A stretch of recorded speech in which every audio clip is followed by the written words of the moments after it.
Okay, welcome to the Deep Dive. We're TalkTickers, and we're here to cut through the noise of corporate earnings calls. That's right. Pull out the essentials you really need to know. Exactly. And today we're doing a deep dive into Champion Homes, specifically their fourth quarter and full fiscal year 2025 results. We've gone through the transcript, the release, all of it. Yep, and we're here to give you that executive summary plus the deeper context. So let's jump right in. Absolutely. So for the full fiscal year 2025, Champion Homes, they provided over 26,000 homes. That's across the U.S. and Canada. 26,000, that sounds like a lot. It is. It's a substantial figure, representing a 19% increase year over year. Pretty solid growth. Wow. Okay. And revenue. Total revenue for the year hit $2.5 billion. That's a 23% jump compared to the previous fiscal year.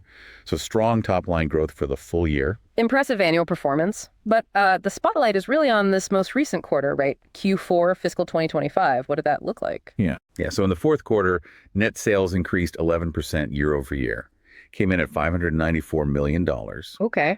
And the number of homes sold also saw a healthy increase, up 6% to a total of 6,171 units just in that quarter. And here's where it gets really interesting on the bottom line. Net income attributable to Champion Homes saw a dramatic increase.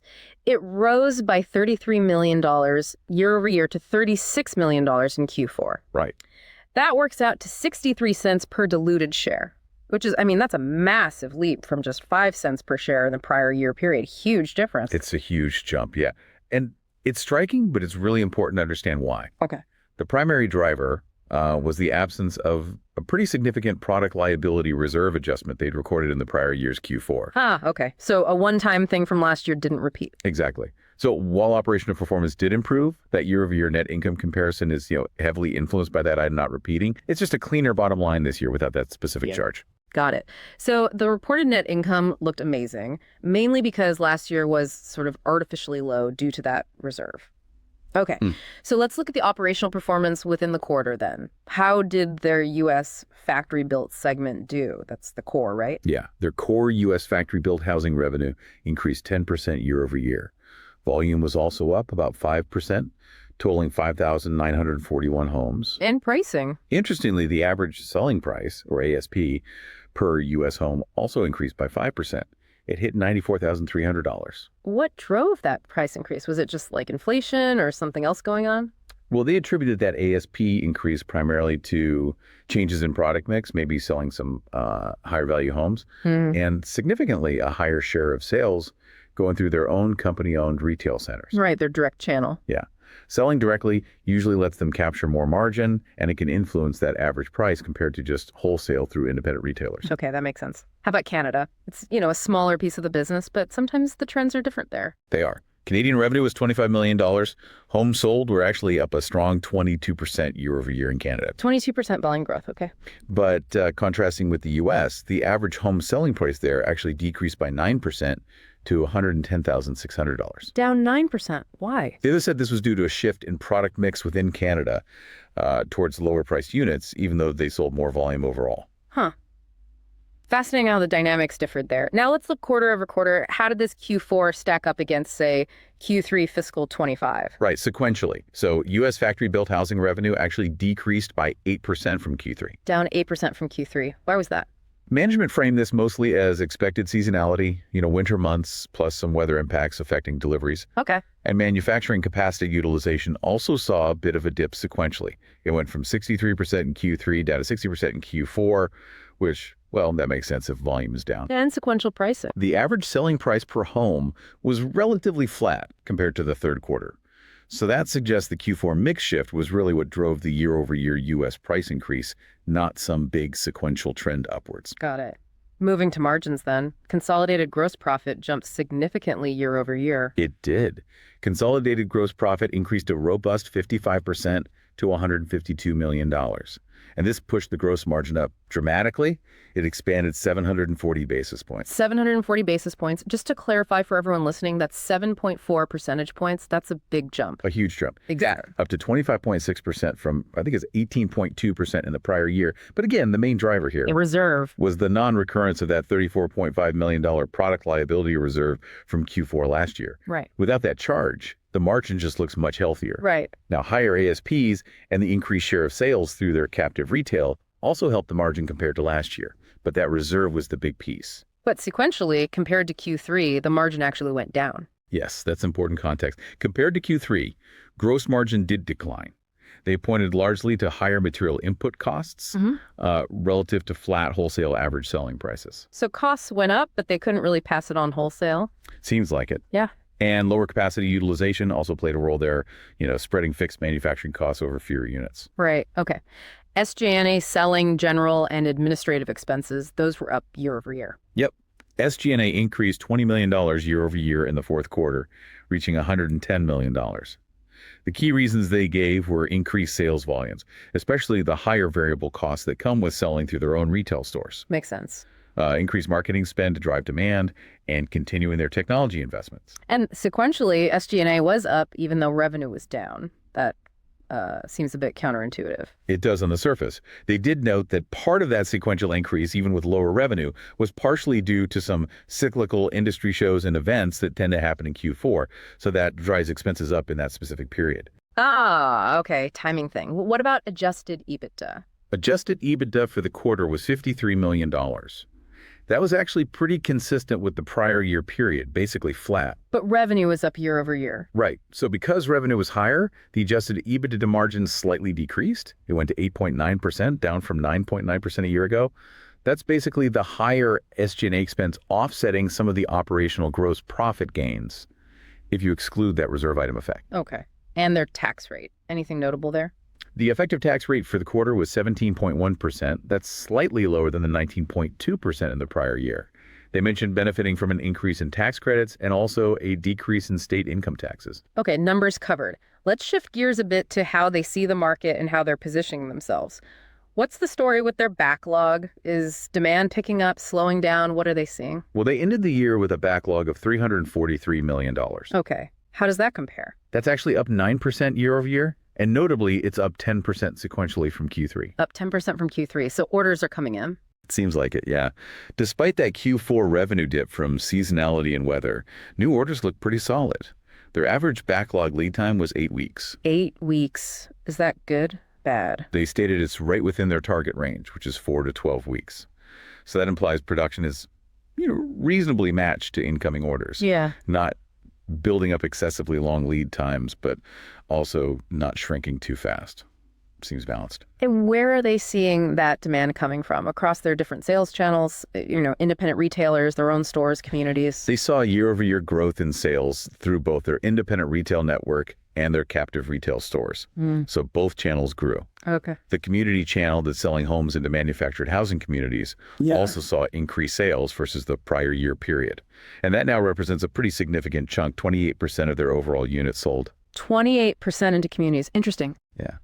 They did mention their builder and developer pipeline, for larger projects. That remains strong. But the pace of those projects is maybe a bit slower than they anticipated, likely due to just general market uncertainty out there. Understandable. They've also got their own financing arm, right? Champion Financing. How's that playing a role in things? Yeah, the joint venture with Trident Financial Services, they highlighted it as performing well. And it's pretty crucial because it supports consumers in actually accessing financing. That can sometimes be a barrier in manufactured housing, more so than traditional homes. Right. And it also helps their retail partners manage their inventory levels, which is important too. Okay. The regulatory environment is always huge for manufactured housing.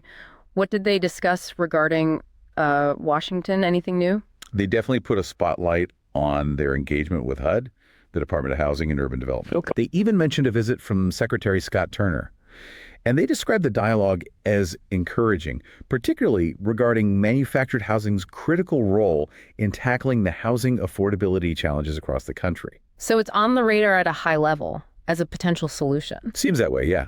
it signals they're part of that conversation. And there's specific legislative or regulatory stuff happening around the product itself, isn't there? Absolutely. And this is potentially, a game changer if it goes through. Yeah. They discussed the focus in Congress on reaffirming HUD's role as the sole regulator for manufactured housing. Why is that important? It helps streamline things, avoids getting bogged down in conflicting state and local regulations, which can be a real headache, and importantly, potentially removing the federal requirement for a permanent chassis. Removing the chassis requirement. Wow, that sounds like it could fundamentally change how these homes are perceived and used. What are the potential upsides they see there? They see multiple benefits, yeah.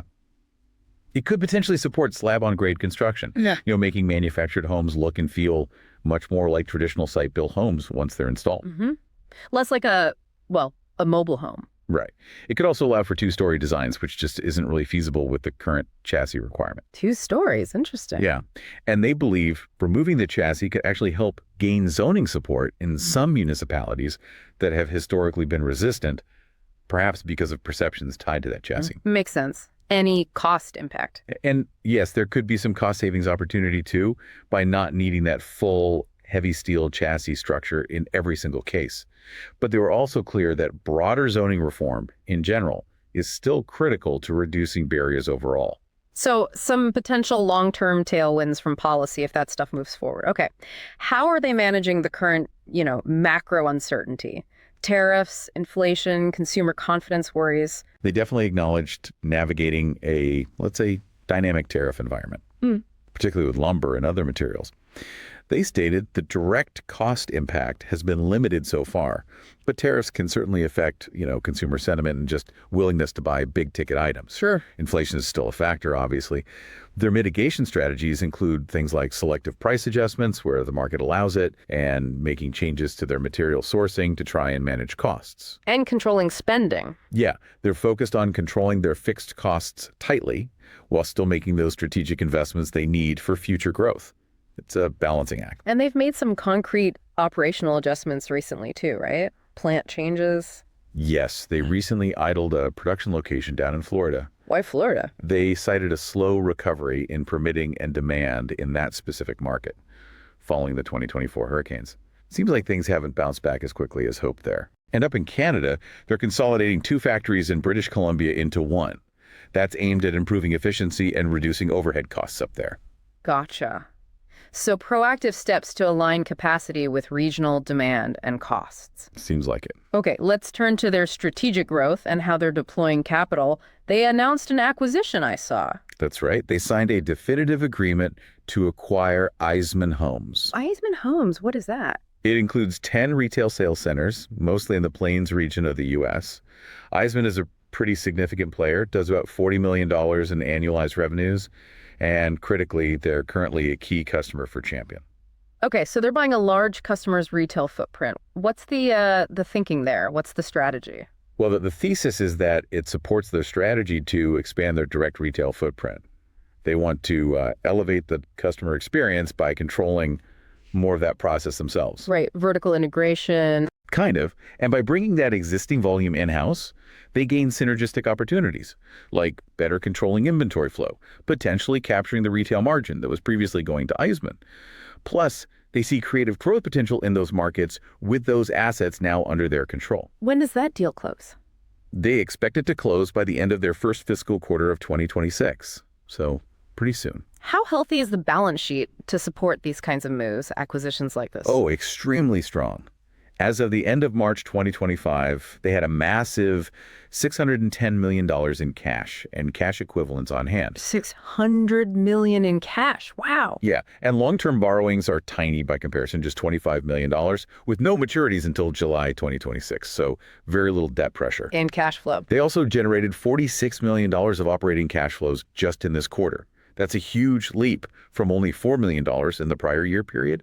So yeah, that balance sheet gives them significant flexibility. And they're using some of that flexibility for share repurchases too? Yes, they are. In the quarter, they returned capital to shareholders through $20 million in share repurchases. Okay. And their board also recently refreshed the share repurchase authorization by another $100 million. Another $100 million. What does that signal? Well, it signals confidence in their ongoing cash generation, for one. Huh. And it provides flexibility for continued opportunistic buybacks, balanced against other strategic needs like that Eisman acquisition. All right, let's look forward then. What's the outlook and the guidance they provided? How do they see the first quarter of fiscal 2026 shaping up? So for the first fiscal quarter of 2026, which they're in now, they anticipate revenue to be up low single digits compared to the same period last year. Low single digits. Okay, so modest growth expected. What are they seeing in terms of near-term demand signals? Is it picking up for spring? They noted that near-term demand feels less predictable than maybe a typical spring selling season. They're seeing a noticeable shift in consumer preferences. Towards what? Towards smaller floor plans with fewer features and options. Affordability driving that. Exactly.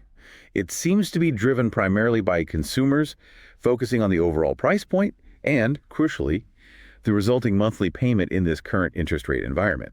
People are budget conscious. And that mix shift, smaller homes, fewer options, what does that mean for their margins in the near term? Yeah, that mix shift towards lower priced units is expected to put some pressure on gross margin in the near term. They guided for near-term gross margin to be in the 25% to 26% range. Okay, 25 to 26%. Right. And that reflects that mix shift along with, maybe some softening consumer confidence, decreased demand in certain markets they mentioned, and ongoing inflation on material costs. So near-term margin pressure, but how about structurally, long-term? Do they still see higher margins possible? They were pretty clear on that, yes. They still expect long-term structural margins to be higher, targeting the 26% to 27% range. Why the confidence long-term? They believe the operational improvements they've made across their platform support that higher level, basically, once market conditions and that product mix normalize a bit. Okay. Any color on customer traffic or leads? Are people still looking? Digital leads are up, which is definitely positive. People are searching online. However, in-store traffic is more mixed, depending on the region. Where is it slower? Where is it better? They called out Florida and the Northeast as showing some slowness, but the West Coast is apparently seeing a pickup. They did note, though, that the buyers who are active seem more motivated, more serious, and are leveraging the available financing programs. Gotcha. And those potential FEMA orders for disaster relief homes we sometimes hear about, any movement there? They mentioned that no large FEMA orders have materialized yet, but the companies stated they are prepared with capacity if and when those orders are needed. Okay. Finally, on financing availability for buyers, particularly for chattel loans, is credit tightening? They described credit availability for chattel loans. Those are the loans just for the home itself, often when it's on leased land, is stable. Stable, okay. What about rates? Rates are currently running about 150 to 200 basis points, so 1.5 to 2 percentage points higher than the 30-year fixed rate for a well-qualified conventional mortgage buyer. Yeah. So there's still a spread there, which impacts affordability. Right, okay. That's a really comprehensive look at the numbers, the market, their strategy. Now, before we wrap up, this is the part of the deep dive where we indulge in a little speculation based on the nuggets we extracted. And a crucial reminder here. Yeah. What we're about to discuss is purely for thought and entertainment. Okay. Based on the information from the earnings call. It is not financial advice. Please do your own research, consult with a professional advisor, all that good stuff. Absolutely. Disclaimer firmly stated. Okay, here's a potentially outrageous but plausible idea sparked by this call. Go long Champion Homes and simultaneously short a select basket of publicly traded regional home builders. Ooh, okay. A pairs trade idea. Walk us through the logic there. Which regional builders would you theoretically look at shorting? Well, you'd target builders with significant exposure to geographies that Champion specifically called out as showing weakness or maybe slow recovery, like Florida, for example. Okay. And crucially, you'd want builders with little to no exposure to the manufactured or modular housing sector. Pure play, traditional builders in those weaker spots. Right. So the bet is really on relative performance between Champion and those specific builders, not necessarily that Champion goes straight up and the others go straight down. Precisely. The core idea is that Champion Homes might be, uniquely positioned to navigate this challenging housing environment, maybe better than many traditional stick-built builders. Just think about that balance sheet we talked about. Yeah, $610 million in cash. Very little debt. Exactly. That gives them incredible flexibility. Flexibility to snap up strategic assets like Eisman Homes, expand their direct customer reach, and aggressively return capital via buybacks, even increasing the authorization when others might be hoarding cash. And they're being proactive on the operation side, too, not just sitting still. Right. Idling the Florida plant. consolidating in Canada that shows they aren't just riding it out. They're actively right-sizing capacity, trying to improve efficiency in response to specific regional or product challenges. Plus, those potential regulatory changes we discussed, that chassis removal, the zoning reform advocacy, that could create a structural tailwind specifically for manufactured housing, potentially opening up new markets or making their product more palatable in ways that just aren't available to traditional builders. And they are laser focused on the affordable end of the market, which is pretty key right now with rates where they are. Right. So while everyone faces consumer uncertainty and inflation, Champion's core product is inherently more affordable. They're focused there. They're expanding direct channels. These potential regulatory shifts, these could provide specific levers for performance that traditional builders just don't have. So the short side of the trade is betting against builders who lack these specific advantages. Maybe they're more vulnerable to regional slowdowns, more sensitive to interest rate impacts, and they don't have Champion's balance sheet strength or that potential regulatory upside. It could create a sort of hedged position, a bet that Champion's specific catalysts and relative positioning will allow them to outperform certain parts of the broader housing construction market. It's a fascinating strategy and certainly derived directly from Champion's unique characteristics and what they highlighted in the call. And once again, folks, not financial advice. Just a provocative idea based on unpacking the details from this deep dive. Okay, so to quickly recap the key takeaways then. Champion Homes showed pretty solid full-year growth. They navigated a complex Q4 with, mixed signals, but underlying strength, particularly in the backlog. Yeah, and they're taking decisive strategic actions, that Eisman acquisition, the operational adjustments, all backed by that remarkably strong balance sheet, which gives them immense financial flexibility. Right. And while they definitely see some near-term variability in demand, and they anticipate some margin pressure from that shift towards smaller, more affordable homes. Management sounds confident in the long-term structural need for affordable housing and their strategic positioning to meet it. They're still projecting a return to stronger margins over time based on the improvements they've made. So as you process all this information, maybe ask yourself, how significant are those potential regulatory tailwinds like the chassis removal really going to be for manufactured housing compared to traditional building? Is that a real needle mover? And how much of a competitive advantage does Champion's balance sheet and their focus on direct retail actually give them in a tougher market compared to other builders? Something to think about. Definitely. Thanks for joining us for this deep dive into the Champion Homes earnings call. We encourage you to take this information, maybe look at the details yourself, and definitely conduct your own analysis.